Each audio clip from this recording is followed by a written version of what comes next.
Okay, we're in Arrowhead RV Park in Ocala, Florida. It's the only place we could find to stay. Of course, if you get above Orlando, somewhere around here, you could probably find a place to stay pretty easy, but south, no. Anyway, we're going to be up here for a week, so we're going to start out this morning by seeing what's going on in the area, and we're going to try and make a visit to the Don Garlits Drag Racing Museum, which is down the road a little bit, and see how that goes. It may not be open because it was President's Day today, so, but we're going to give it a try. So come along for the ride as down the road we go. Here we go. Let's remember there's a tree there. Yeah. Head east toward Northwest 17th Place.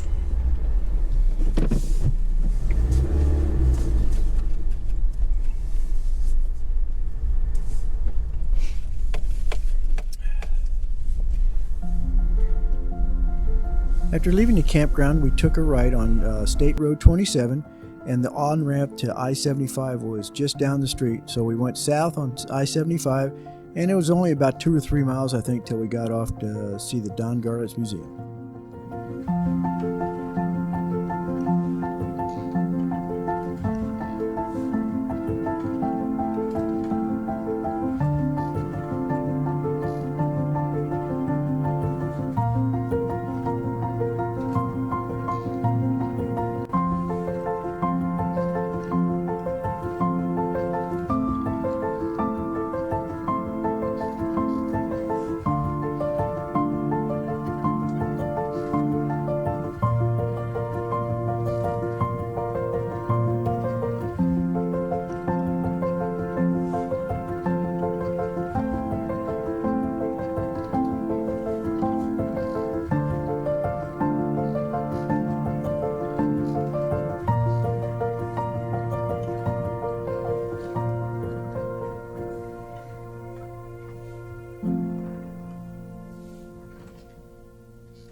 Big Daddy Don Garlits, his museum and custom cars. They got an A7 out here. Used to work on those too. So we're gonna go in and see what it's all about. There's antique cars and dragsters and all kinds of stuff in here. So let's go in and check it out. They probably won't let us use video, but we'll give it a try. All right, so I think this was here. This is the building we saw. We haven't seen the other one. We haven't seen the other one, so.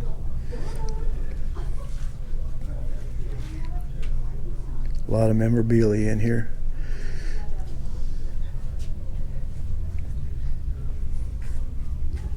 Look at all those carburetors on there. Early days. You took your life into your hands just to drive it from the pits to the line. That'd be an early. That's his first dragster. Yeah, Don Garlits' first dragster, 1954 to 55. Gosh, not much to him. That's why, remember what they were called? Rail jobs. Okay, and there you know why, because they're basically on the frame rails.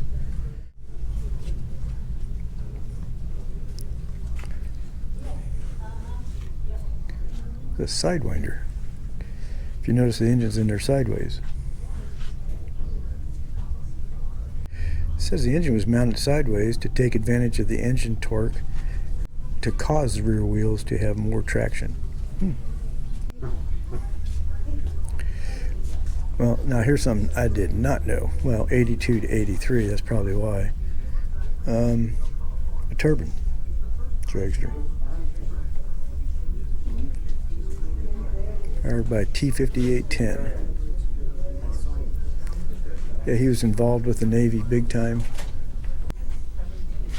God, you just think all that horsepower and all that torque, and look at the frame is just almost nothing. Just what, 1-inch chromoly tubing. It's made to flex and not break, but still. I have a jacket like that. That's right. You went to the Winston World Nationals in '79, didn't you? Mm-hmm. With Amy, your cousin? Yep. And she did what? She took She won Superstock. She won Superstock. That was at Ontario Motor Speedway, the old Ontario Motor Speedway. So Shirley has a little history of drag racing.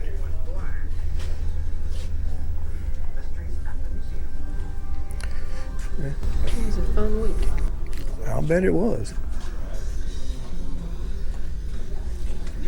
Being from California, you know, I've been to the drag strip and had a few cars that I dragged race. So, you know, I guess kindred spirits. The Balm. Oh, this is the one that blew up at Long Beach and messed up his feet. And that's when he went to the rear engine dragsters from then on. He lost part of his right foot. Yeah. The remains of the 2-speed planetary transmission and Big Daddy's safety equipment, helmet. That's it there, down on the, where is it?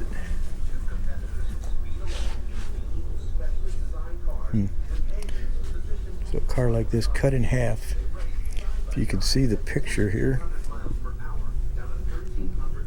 I was going to bring my pole to make it clean. You can see how it cut in half. The light flashes green, and both men slam on the gas. Then, almost instantaneously, for Garlits, disaster strikes. I let the clutch out, and everything went black. Gosh. And I thought, oh my God, it blew up. This brings back a lot of memories. A lot of memories of my ill-gotten youth in California, spending every penny I had on my car to make it better, like every other kid on the block, aspiring to be something like this, but never works out.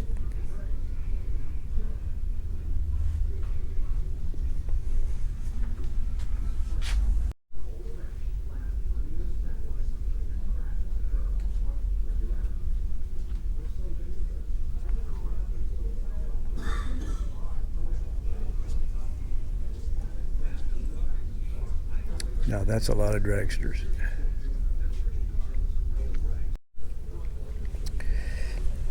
I don't know, unless you're a car guy, you're not going to know what you're looking at, but that's the pressure plate. You can see where it basically bent all the attachments and blew some out of the hole right there from a clutch explosion. And there's cracked intake manifold. That's how much pressure all these things are under.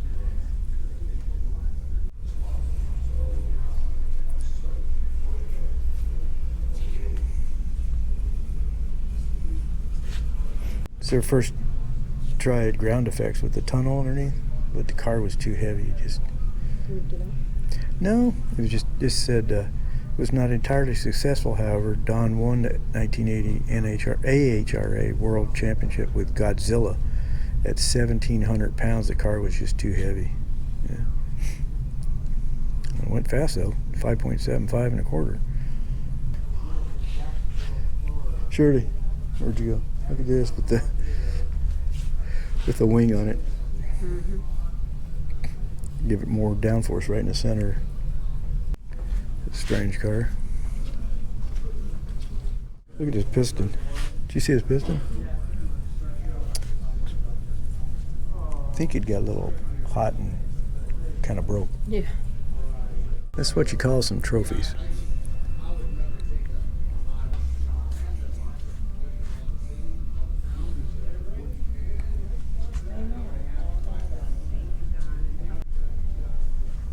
It looks like something you'd see in the salt flats, but 275 miles.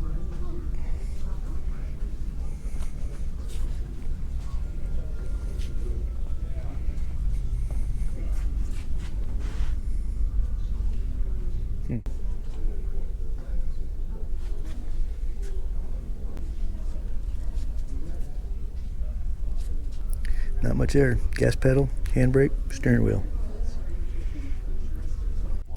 Oh, one of the Hot Wheels cars.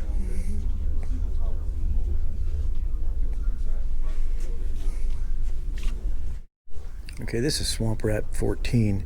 This is the one he designed and built, the first rear engine dragster after he got in that accident where the car broke in half right in front of him with a motor in front of him. He didn't want to do that again, so he designed and built this. Soon after, it became the standard. Didn't know you had a car named after you, did you, Panda?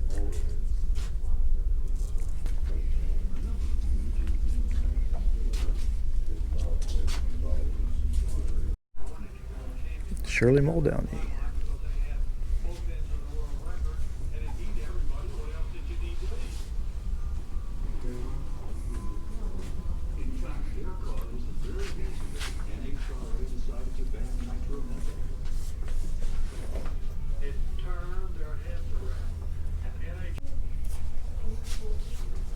They got Can you say tore up? a, ooh, yeah. That one was definitely tore up. That spread some hate and discontent.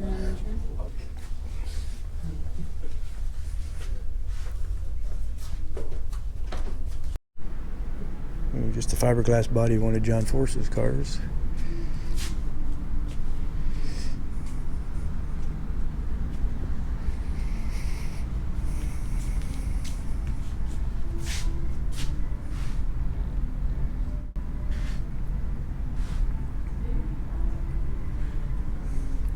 Jungle Jim Lieberman.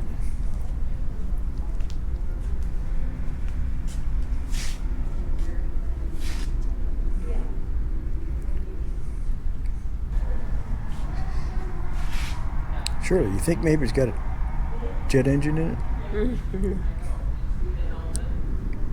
Like this one? This is a rocket. It's a rocket funny car. It's a rocket motor in the back.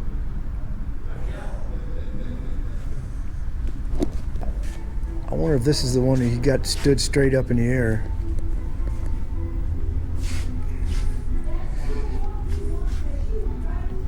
It says at Spokane, Washington, August 21st, 1978, Don walked away a little shaken and with 2 broken ribs and a cracked vertebrae. Don went to work as a color commentator for Diamond P Sports. I remember that. The Tennessee Network or something, TN. He crashed it upside down and backwards and on fire, but still set low ET of the vent. Gosh, look at that. Tore that car up.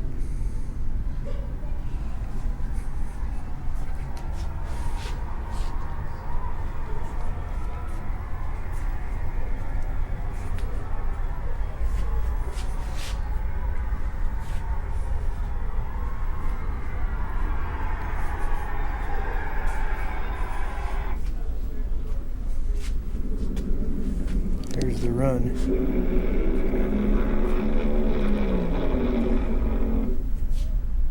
Oh, that's what happened. It blow over. He had a blow over. Oh. Tore his car up.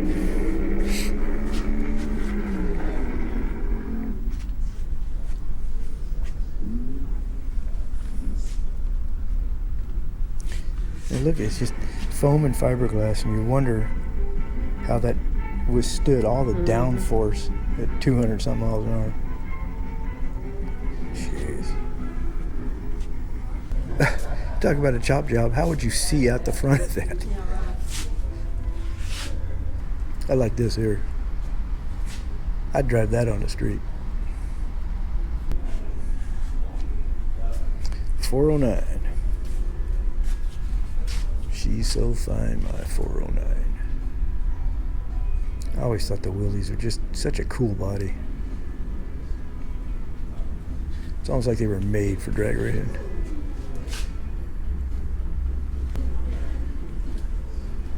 Yeah, that's a high wing.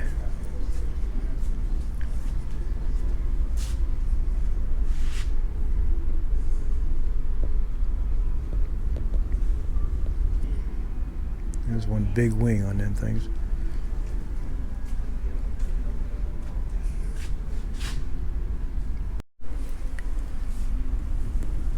This was the crash at Darrell Wynn, which resulted There it is. Which resulted in him being in a wheelchair. And yet he still ran a top-notch drag racing team. It's a pretty good replica of an old shop.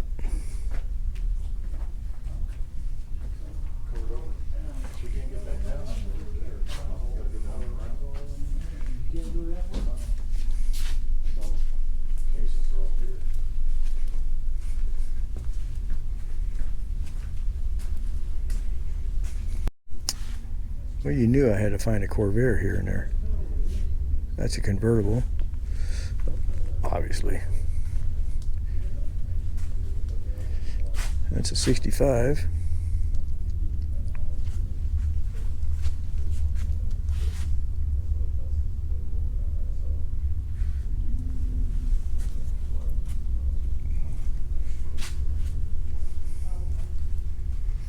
They have a lot of cool cars in here. Shirley, What?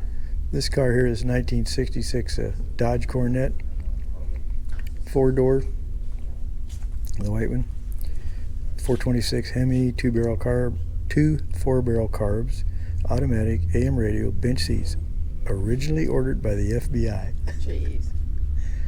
I guess so they could chase you down. That's hilarious. Humongous motor in there. If you're ever in the Ocala, Florida area, you really owe it to yourself to go see the Don Garlits Museum. There's so many cars and dragsters and old cars, motors. You just can't imagine everything he's got in there. We spent most of the day in there and had a lot more video than you've just seen. But anyway, if you ever get there, you owe it to yourself to go. Thanks for coming along for the ride as we went to the Don Garlits Museum in Ocala, Florida. Thanks for watching Down the Road We Go. I hope you enjoyed this episode, and don't forget to subscribe and make sure you click the little bell so you get notified every time a new episode comes out. Thanks again for watching Down the Road We Go.